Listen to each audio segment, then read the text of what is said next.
Iran अपने nuclear हथियारों का इस्तेमाल अमेरिका के शहरों को तबाह करने के लिए करेगा।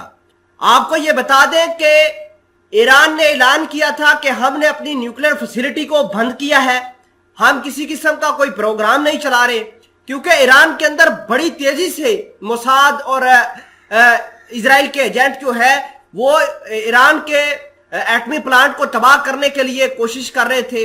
अब खबर यह आ रही है कि ईरान ने पहाड़ों के नीचे एक फैसिलिटी बना रखी है जिसके अंदर खुफिया तरीके से बम बना रहे हैं, और पहाड़ जो है वो काफी सेफ जगह है।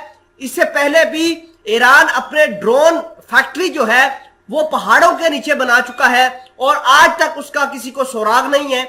और अमेरिका और इजराइल को टैकल करने के लिए ईरान के सोल्जर्स जो हैं वो खुफिया किस्म की तैयारी भी कर रहे हैं। नाजरीन ग्रामी, इसके अलावा हम इस वीडियो का आपको सबूत देंगे।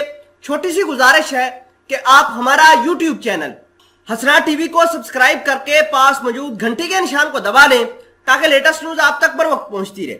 सबसे पहले आप इस खबर का पहले प्रूफ देख लीजिए जिसके अंदर लिखा है atomic bomb is being built under the mountains in Iran, threaten to turn New York into रून्स।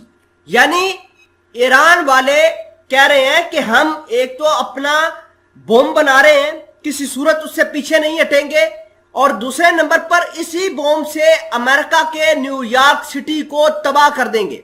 ये ईरान ने डायरेक्ट धमकी तो नहीं दी, लेकिन ईरान के जो लोग हैं जो मुख्तलिफ मिडल ईस्ट के अंदर काम करते हैं ये उनकी जानिब से धमकी दी गई है।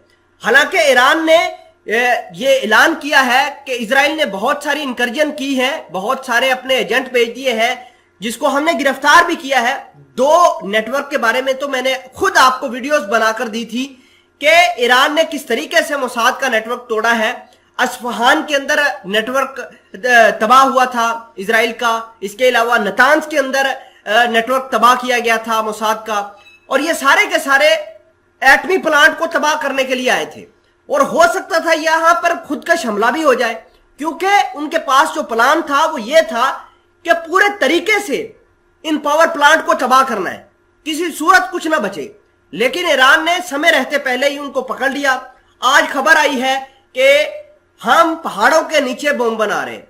इससे पहले ईरान ड्रोन फैक्ट्री भी पहाड़ों के नीचे बना रखी है और दुनिया वाले ईरान के ड्रोन से डरे भी हुए हैं। मिसाइल फैक्ट्री भी इन्होंने पहाड़ों के नीचे बनाए हुए। अगर मैं खाली ईरान के ड्रोन मिसाइलों के बारे में बात करूं तो रशिया जैसा बड़ा मुल्क भी ईरान के ड्रोन्स का दीवाना है, और उन्होंने खुद पब्लिकली कहा कि हमें ड्रोन चाहिए। फिर मैंने आपको खबर भी बना के दी कि ईरान के अंदर रूसी सदर भी आए, इनके सोल्जर्स भी आए, ट्रेनिंग भी ड्रोन के ऊपर हासिल करते रहे, और वो ड्रोन मॉस्को के अंदर भी चले गए, और मॉस्को के अंदर वो ड्रोन जो है अब ऑपरेट कर रहे हैं यूक्रेन के खिलाफ। तो आप समझ सकते हैं कि ईरान किस तरीके से तैयारी कर रहा है। और जाते जाते आपको यह भी खबर बता दे कि ईरान के पासदाराने इनकलाब खुफिया कार्रवाइयां करने में अब तेजी कर रहा है और अपनी ताकत को मजीद बढ़ा रहा है।